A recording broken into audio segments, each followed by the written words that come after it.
Bienvenidos a la lectura orante con las Sagradas Escrituras.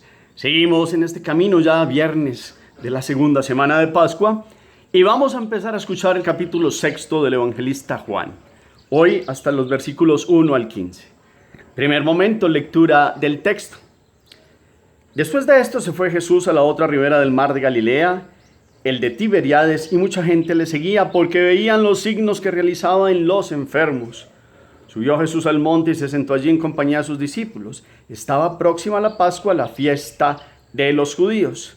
Al levantar Jesús los ojos y ver que venía hacia él mucha gente, dice a Felipe: ¿dónde nos procuraremos panes para que coman estos? Se lo decía para probarle, porque él sabía lo que iba a hacer. Felipe le contestó: 200 denarios de pan no bastan para que cada uno tome un poco. Le dice uno de sus discípulos, Andrés, el hermano de Simón Pedro: aquí hay un muchacho que tiene 5 panes de cebada y 2 peces. ¿Pero qué es eso para tantos? Dijo Jesús: hagan que se recueste la gente.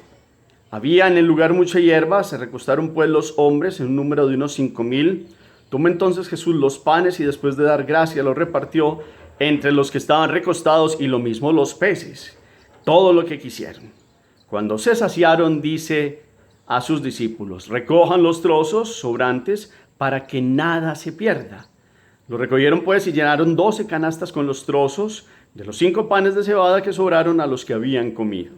Al ver a la gente el signo que había realizado, decía: este es verdaderamente el profeta que iba a venir al mundo. Sabiendo Jesús que intentaban venir a tomarle por la fuerza para hacerle rey, huyó de nuevo al monte él solo. Palabra del Señor. Gloria a ti, Señor Jesús. Pongámonos en presencia del Espíritu, pidámosle fuerza y gracia. Ven, Espíritu Santo, llena los corazones de tus fieles y enciende en ellos el fuego de tu amor. Envía tu Espíritu y todo será creado y renovarás la faz de la tierra. Espíritu Santo, ilumínanos con tu gracia, presencia y luz. Amén. Volvemos la mirada al capítulo 6, versículos 1 al 15 del evangelista Juan. Varias lecturas. Los elementos, los detalles, dónde están, qué es lo que va a pasar allí. Miremos hacia dónde se dirigen, dónde sube Jesús, qué próxima fiesta está para realizarse. Jesús levanta los ojos y ¿a quién ve? Y a un apóstol le dice algo. ¿Qué le dice? Pero es más como una prueba, porque él sabía lo que iba a hacer, dice el texto. Pero ¿qué es lo que termina haciendo Jesús? ¿Qué dice Andrés, hermano de Simón Pedro? ¿Cuáles son las referencias entonces de Jesús de ahí en adelante que indica que hay que hacer? ¿Cuáles precisamente los gestos que Jesús hace allí? ¿Y qué termina sucediendo? ¿Qué pasa con lo que sobra? Y al final, ¿para dónde toma Jesús? ¿Qué camino toma? ¿Qué querían con él? Miremos los elementos, los detalles, todo es importante. Varias lecturas, lo recordamos con la memoria y lo bajamos de la mente al corazón. ¿Qué dice el texto? ¿Qué me dice a mí el texto hoy? La multiplicación de los panes y de los peces. ¿Cuántas veces lo hemos escuchado? Seguramente muchísimas. Pero en este sabor de Pascua tiene un acento. Vamos a tratar de ir mirando qué nos dice la palabra en este día. Entonces, empecemos diciendo que los 4 evangelistas traen los relatos de la multiplicación de los panes y de los peces. O sea, es un signo fehaciente. Y en términos de Juan, es un signo de estos milagros que obraba Jesús para que, con un valor teológico, todos creyeran que verdaderamente era el Mesías, el Hijo de Dios. No por el sentido de hacer milagros por milagros, sino el sentido de unos signos que constatan que verdaderamente es el enviado del Padre. Inclusive Mateo y Marcos nos trae 2 narraciones de 2 multiplicaciones de panes y de peces. Pero miremos hoy los detalles. Entonces, han subido a Galilea, al mar de Tiberíades. Esa es la referencia geográfica. Y tiene una referencia teológica. Sube al monte, y también es geográfica. Subió un monte allí. El subir al monte es el encuentro con Dios. Pero viene entonces aquí una referencia del tiempo en el año, es decir, estaba próxima la fiesta de la Pascua, fiesta de los judíos, es decir, están en primavera, ahí está creciendo el pasto, hay un lugar agradable allí, pero se acerca entonces la fiesta de inmolar el cordero, y recordemos que hemos visto cómo en Semana Santa y ahora en Pascua el cordero ha sido inmolado y es el propio Jesucristo. No vayamos perdiendo estas líneas, también referencias del tiempo, referencias teológicas que nos sirven a nosotros para ubicarnos en lo que la lectura nos dice. Jesús levanta los ojos y ve mucha gente. Él sabe que va a orar. Pregunta a Felipe qué van a hacer entonces para que consiga panes para todos estos. Y Felipe habla como de 200 denarios, es decir, 200 días de trabajo en plata para conseguir pan para toda esta gente. ¿Cómo lo van a hacer en ese momento?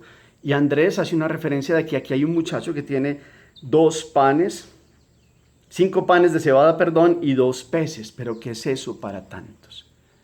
Aparece Andrés y da una solución que parecía muy pequeña, pero Jesús toma de lo poco que tiene el hombre y da una providencia en aquel momento material, que tendrá después una referencia a un pan espiritual, como lo vamos a ver en este discurso que termina hablando del pan de vida, Jesucristo, pan de vida.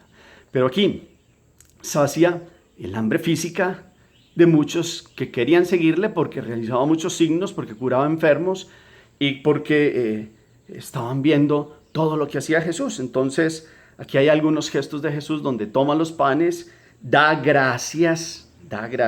Esto nos suena a Eucaristía, acción de gracias, eso es la Eucaristía. Y entonces da para que se sienten en grupos y empiecen a repartir. Y empezaron a dar y no se acababa. Y empezaron a dar y no se acababa. Y se pudieron saciar todos. Cuando Dios entra, cuando lo dejamos entrar en la vida, hay saciedad. Porque hablemoslo desde distintos tipos de hambre que tenemos hoy en el corazón. Inclusive el hambre material. Para quien camina en Dios puede haber momentos duros, puede haber momentos difíciles, pero Dios no desampara a nadie.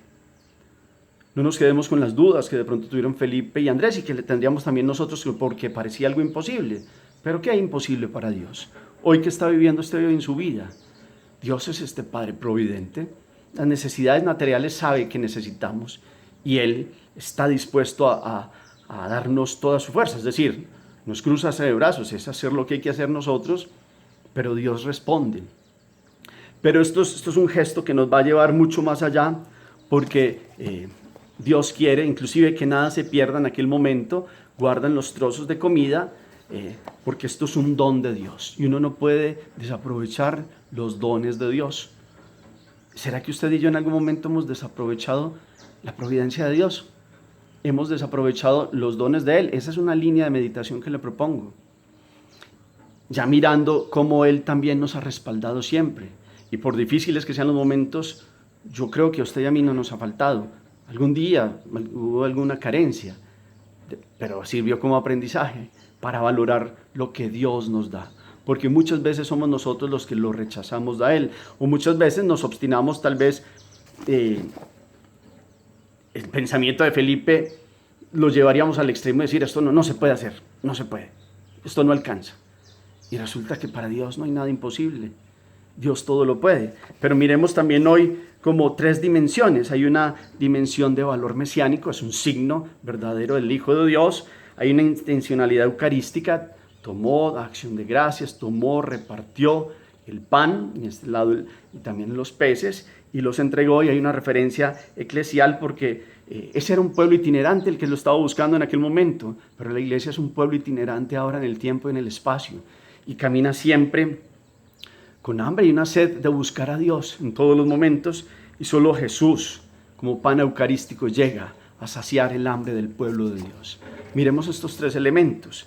El valor mesiánico, Jesús es el Mesías, es el ungido, es el prometido, hace signos de esta providencia amorosa de Dios. Tiene la referencia de pasar de esa hambre física a pasar del hambre que tenemos de Él, de recibirlo en el cuerpo, sangre, alma y divinidad en la Eucaristía. Y somos parte de esta iglesia que lo ha buscado. Allí la última parte termina hablando de cómo querían tomarlo para hacerlo rey, y Jesús ha dado a entender que su reino no es de este mundo y quiere hacerles comprender que no viene a que lo traten como un hombre poderoso en obras para obras humanas.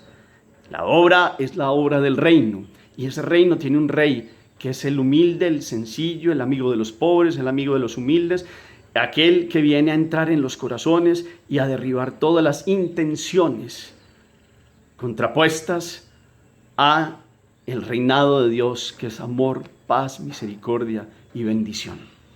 Hoy aparece un Dios providente en este camino de Pascua.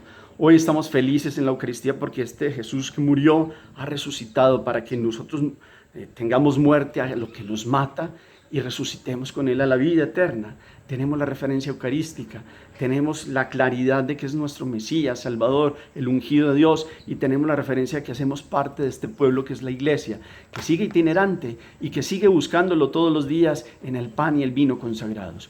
Usted y yo, ¿cómo aprovechamos esta providencia de amor de Dios? ¿Cómo lo seguimos verdaderamente a Él? Con amor y reverencia y total culto a solo Dios y a Él, que es nuestro Salvador y único Señor. Hagamos oración. Te bendecimos, Padre, porque nos invitas a sentarnos a la mesa de tu Hijo, Cristo Jesús. Te pedimos que multipliques el pan para todos los hambrientos del mundo. Danos, Señor, hambre del pan de vida que eres tú, y sáciala abundantemente con tu cuerpo inmolado, que convierta en espléndida primavera nuestro desierto. El cáncer del egoísmo invade nuestras vidas mezquinas, marchitándolo todo con su atroz voracidad. Haz que seamos generosos en servir a los más pobres y estemos dispuestos a compartir todo lo que tenemos con nuestros hermanos más necesitados, como hiciste tú. Amén. ¿Cómo llevar hoy este texto en Pascua de la multiplicación de los panes y de los peces, este capítulo 6 de Juan que empieza a abrirse? ¿Cómo mirarlo en nuestra referencia a Jesús como Mesías, a Jesús en la Eucaristía y a nosotros como peregrinos, partícipes de esta iglesia que vamos con hambre, buscando al único que calma el hambre y la sed que hay en el corazón de cada uno de nosotros? ¿Cómo seguirlo? ¿Cómo ser iglesia? ¿Cómo crecer en la fe? Gracias por todas las referencias y por toda la participación en esta lectura orante. A todos nos nutre las referencias que cada uno puede hacer, lo que le ha dejado esta palabra. El Señor esté con ustedes, y la bendición de Dios Todopoderoso, Padre, Hijo y Espíritu Santo, descienda sobre ustedes y los acompañe siempre. Podemos seguir en paz. Demos gracias a Dios. Feliz día para todos.